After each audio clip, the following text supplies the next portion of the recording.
अरे तुमने ये कैसे सोच लिया कि मैं तुम्हें छोड़कर भाग जाऊंगी? नहीं, मैं कभी ऐसा नहीं करूंगी। मैं तुमसे बहुत प्यार करती हूँ। सुनीता और अनिल की अभी कुछ दिन पहले शादी हुई थी।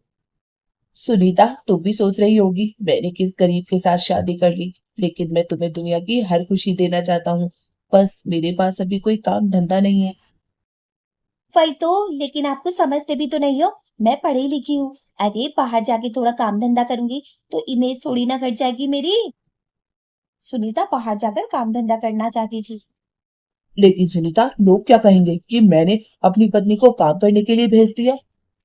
अरे तो हमें लोगों के बारे में सोचना ही क्यों है? पहले हम अपने बारे में सोचेंगे, बाद में लोगों के बारे में सोचेंगे। मैं तो कहती हूँ सोचो ही मत। वैसे तुम बोल तो सही रही हो। अगर तुम भी कमाओगी और मैं भी कमाऊंगा तो घर अच्छे से चल पाएगा और खुश भी रह पाएंगे हम। चलो ठीक है, मेरी एक दोस्त शहर में काम करती है। मैं आज उससे मिलकर आऊंगी और उससे अपनी जॉब की बात भी करूंगी। वैसे भी वो कुछ दिन पहले बता रही थी। ना जाने मैं आपको काम के लिए जाने के लिए बोल रहा हूँ, मेरे दिल में एक हलचल सी हो रही है। मेरा मन कर रहा है कि तुम काम करने ना जाओ। अरे कुछ नहीं होता, तुम बेकार में चिंता कर रहे हो। हम सब ठीक हो जाएगा। मैं शहर में कमाऊंगी और तुम गांव में मेहनत करना। जब पैसे हो जाएंगे तो मैं नौकरी छोड़ दूंगी। अगर तुम इतना जिद कर रही हो तो चली जाओ। वैसे मेरा मन नहीं है तुम्हें भेजने का। एक अजीब सा डर लग रहा है। सुनीता उसी टाइम अपनी एक दोस्त से मिलने निकल जाती है। आज वो बहुत खुश थी क्योंकि वो शहर में नौकरी करना चाहती थी, शादी से पहले से। अरे हाय सुनीता, कैसी है? कितने दिन बाद मिली है। तूने तो किसी गरीब से शादी कर ली थी ना, मैंने सुना है। आज भला तुझे अपनी सहेली की याद कैसे आ गई? हाँ नहीं तो इतने दिन बाद मिलने आई है। अरे मैं तो तुझसे मिलने भी आ गई नारायण। तूने तो कभी पीछे मुड़कर भी नहीं देखा। तेरी सहेली मर गई या जिंदा है? आज तुझसे बहुत जरूरी काम था, सोचा तुझे मिलकर सरप्राइज दे देती हूँ। चलो खुशकिस्मती है हमारी जो मैडम हमसे मिल आई। वरना मैडम की तो ठाट बाड़ी अलग हो गई शादी के बाद। मिलना पसंद ही नहीं करती है किसी से। वैसे क्या काम था तुझे मुझसे? यार तूने कुछ दिन पहले कहा था ना कि कोई जॉब खाली है तेरी वहां पे बॉस के पास। मैं सोच रही हूँ शहर में जाके जॉब कर लूँ। मेरे पति का काम धंधा थोड़ा ठीक नहीं है ना, बस। अरे वाह सुनीता, तू तो बिल्कुल सही टाइम पे आई है। तुझे पता है कल ही मैं निकल रही हूँ और बॉस को सख्त जरूरत जरूरत थी एक लड़की की। चल यार मुझे जॉब तो मिल जाएगी ना। मैं भी कल सुबह तेरे साथ चलती हूँ। चल मैं अब घर चलती हूँ, काफी देर हो गई है। मुझे जॉब की तलाश थी इसीलिए तेरे पास आई थी। सुनीता की बात हो गई थी जॉब के लिए। अब वो कल जॉब के लिए निकलने वाली थी। आज वो बहुत खुश थी क्योंकि उसे जॉब मिल चुकी थी। अजी सुनिए जी सुनिए, आज तो मेरी लॉटरी लग गई। पता है कल सुबह को ही निकलना है मुझे जॉब के लिए। जॉब खाली है उसकी कंपनी में। सुनीता, मैं तो फिर कह रहा हूँ तुम जॉब मत करो। पता नहीं मेरे दिल में एक हलचल सी हो रही है। मैं तो कहता हूँ मत जाओ प्लीज। तुम बेकार में डर रहे हो। अरे दोनों मिलकर कमाएंगे तभी तो घर चलेगा ना। और जब तुम्हारा काम अच्छा हो जाएगा तो मैं नौकरी छोड़ दूंगी, है ना? सुनीता किसी भी कीमत पे नौकरी करना चाहती थी। उसने अपने पति को भी मना लिया था। अब उसे सुबह निकलना था। सुबह हो गई थी। सुबह होते के साथ ही सुनीता के चेहरे पे एक अलग सी चमक थी और वो रेडी थी जॉब पे जाने के लिए। चलो अनी, अब मैं निकलती हूँ। मेरा रूही इंतजार कर रही होगी। मैंने उसे बोला था कि मैं जल्दी आ जाऊंगी, लेट नहीं करूंगी। तुम जाओ लेकिन अपना ख्याल रखना। पता नहीं मुझे इतना अजीब क्यों लग रहा है, लेकिन मैं तुम्हारा इंतजार करूंगा। अब तुम जाओ वरना मुझे रोना आ जाएगा। सुनीता तो वहां से खुशी खुशी चली जाती है और अनिल वहीं पर ही खड़ा रह जाता है। अरे वाह मैडम, आप तो टाइम से पहले ही आ गई हैं। चलो अब हमें निकलना है, काफी देर हो चुकी है। मैंने तो सोचा था आज तुम्हारी वजह से लेट हो जाऊंगी, बट नहीं। रूही तूने अभी तक बोलना नहीं छोड़ा है। कितना बोलती है यार तू। चल अब दोनों जाके मजे करेंगे। पता है शादी के बाद बहुत बोर हो गई हूँ मैं। यार मुझे तो एक बात समझ में नहीं आती, तूने उस गरीब गुरबा से शादी ही क्यों कर ली? तू तो इतनी सुंदर थी, कॉलेज में हर लड़का तुझसे शादी करना चाहता था, पर तूने उस गरीब को चुना। अरे यार जो दिखता है वो सच नहीं होता। उससे मेरे माँ बाप ने कर दी तो बता क्या करती। मेरा कोई बॉयफ्रेंड भी तो नहीं था, ऑप्शन ही नहीं था, कर ली। चल सुनीता वो तो ठीक है, लेकिन अपनी पूरी जिंदगी कैसे बिताएगी उस आदमी के साथ? ऊपर से वो तो लुंगी पहनता है, मैंने सुना है। सच बात है क्या ये? हाँ यार बात तो एकदम सही है, पसंद तो मुझे भी नहीं है। और बता तुझे नौकरी के लिए भी कितनी मुश्किल से मनाया उसे मैंने गवार को। सुनीता को अपना पति बिल्कुल पसंद नहीं था। उसके घर वालों ने उसकी शादी करा दी थी। उसने भी शादी चुपचाप कर ली थी, कुछ कहा नहीं। अब वो अपनी जिंदगी जीना चाहती थी।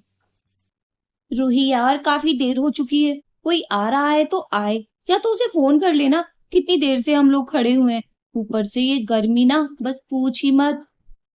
अरे मेरी जान, थोड़ा सब्र करना। मेरा एक दोस्त है पंकज, वो ही आ रहा है और वो तुझे अपने घर पर लेकर जाएगा। मुझे थोड़ा काम है।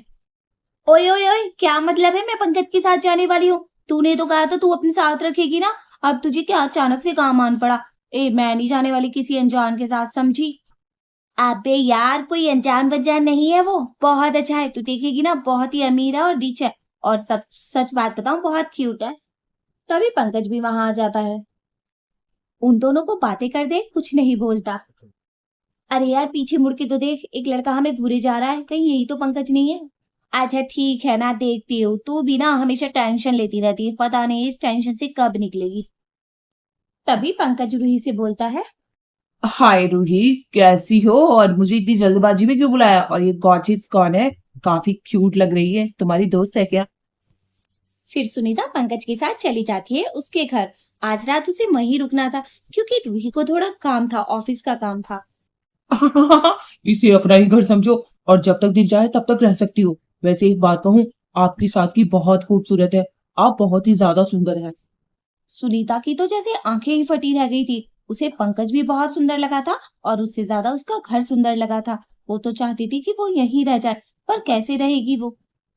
अरे आप क्या सोच रही हो? आपको जितने दिन रहना है यहाँ रह सकती हो। ठीक है, आप मेरी दोस्त की दोस्त हो। रूही को शहर की चकाचौंध बहुत पसंद आ गई थी। अब रूही का यही मन लगने लग गया था। वो तो जैसे घर लौटना ही नहीं चाहती थी। उसे इतना पसंद आया था पंकज भी और उसका घर भी। क- काश कि मेरी शादी ना हुई होती, तो आज मैं भी इतने खूबसूरत घर की रानी होती। मैं पंकज से शादी कर चुकी होती। वहां सुनीता का पति तो बहुत उदास बैठा रहता था। दिन रात उसी के ही बारे में सोचता रहता था। काफी दिन बीत बीत गए थे, लेकिन सुनीता का अता पता नहीं था।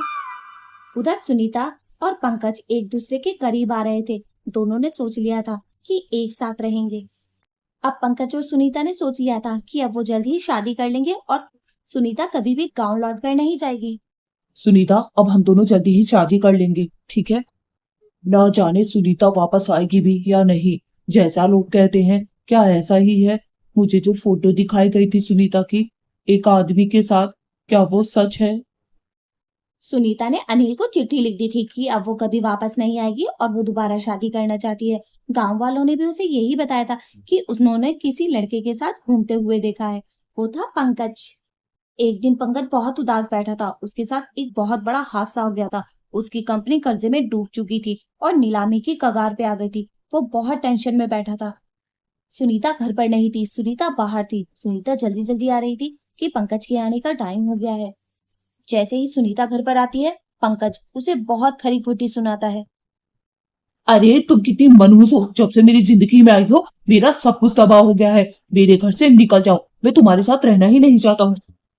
पंकज ने सुनीता से बोल दिया था कि यहाँ से निकल जाओ। सुनीता ये सब सुनने के बाद बहुत रो रही थी। उसे तो समझ नहीं आ रहा था कि वो जाए तो जाए कहाँ। पंकज ने भी उसे घर से निकलने के लिए बोल दिया था। ऊपर से वो रोए जा रही थी कि ये उसने क्या कर दिया है। उसका पति तो उसे इतना प्यार करता था, और पंकज उसे मनहूस बोलता है। सुनीता उठती है और गांव की तरफ चल देती है। उसे पता था उसने बहुत बड़ी गलती की है। वो अपने पति से माफी मांगेगी तो सब कुछ ठीक हो जाएगा। लेकिन जैसे ही सुनीता घर पर पहुंचती है, एक अलग ही नजारा था। उसका पति बहुत अमीर आदमी बन चुका था। पंकज सुनीता को आते देख बहुत हैरत में पड़ जाता है कि सुनीता अचानक से यहाँ क्या कर रही है। वो तो सुनीता को भूल चुका था और नफरत करता था सुनीता से। पंकज, मुझे माफ कर दो, मैंने तुम्हें समझने में गलती कर दी। प्लीज मुझे माफ कर दो और मुझे दोबारा से अपनी पत्नी बना लो। मैंने वो खत ऐसे ही लिख दिया था। नहीं सुनीता, तुमने वो खत ऐसे नहीं लिखा था। गांव वालों ने भी तुम्हें एक आदमी के साथ घूमते हुए शहर में देखा है, रंग लड़कियां बनाते हुए। तुम मेरी जिंदगी से चली जाओ, समझी? कोई जरूरत नहीं है मेरी जिंदगी में वापस आने के लिए। पंकज, आप मुझे ऐसे घर से नहीं निकाल सकते। मैं आपकी पत्नी हूँ। आप ऐसा नहीं कर सकते। प्लीज मुझे माफ कर दो। प्लीज, मुझसे गलती हो गई। नहीं सुनीता, जिस पैसे के लिए तुमने मुझे छोड़ा था ना, आज वो पैसा मेरे पास है। इसीलिए तुम दौड़ी दौड़ी आई हो। तुमने मुझे पैसे के लिए छोड़ा था। अब तुम यहाँ से जा सकती हो। मुझे हजारों लड़कियां मिलेंगी। सुनीता को उसके पति ने घर से निकाल दिया था। अब वो बेचारी बहुत उदास होकर जा रही थी। उसके पास रहने का कोई जरिया भी नहीं था। इसीलिए सोचा कि रूही के पास चली जाती हूँ। वो रूही के पास जा रही थी। अरे क्या हुआ यार, ऐसे क्यों रो रही है? कुछ बोलेगी भी? क्या हुआ? तुझे मैंने नौकरी दिलाई थी शहर में और तू वापस चली आई, कुछ हुआ है क्या? हाँ रूही, उस पंकज ने मुझे धोखा दे दिया और मैंने अपने पति को भी छोड़ दिया था। अब मेरे पति ने भी मुझे नहीं रखा। मेरी सजा यही होनी चाहिए। मैंने बहुत गलत किया था अपने पति के साथ। अरे यार, तू उस पंकज के चक्कर में फंसी ही क्यों? वो तो एक नंबर का फ्रॉड है। तुझे पता है कितनी लड़कियों की जिंदगी खराब कर दी है उसने। अब तो वो कंगाल हो गया है। अब ये सब मुझे बताकर क्या फायदा? तुझे भी पहले समझाना चाहिए था ना मुझे। अब तो मैंने अपनी जिंदगी खराब कर ली। मेरे पति ने मुझे घर से निकाल दिया है। अब बता मैं कहाँ जाऊं? यार अब मैं तुझे क्या ही बताऊं। एक काम कर, तू मेरे ही साथ रह जा और कोई जॉब कर ले और मैं धीरे धीरे जीजू को समझा दूंगी और फिर चली जाइयो। सुनीता के पास और कोई जरिया नहीं था, इसीलिए वो रूही के पास रह जाती है। दोस्तों, अगर आपको ये वीडियो पसंद आई हो तो प्लीज लाइक और सब्सक्राइब करना ना भूलें। ऐसी बहुत सारी वीडियो हमारे चैनल पर अपलोड है।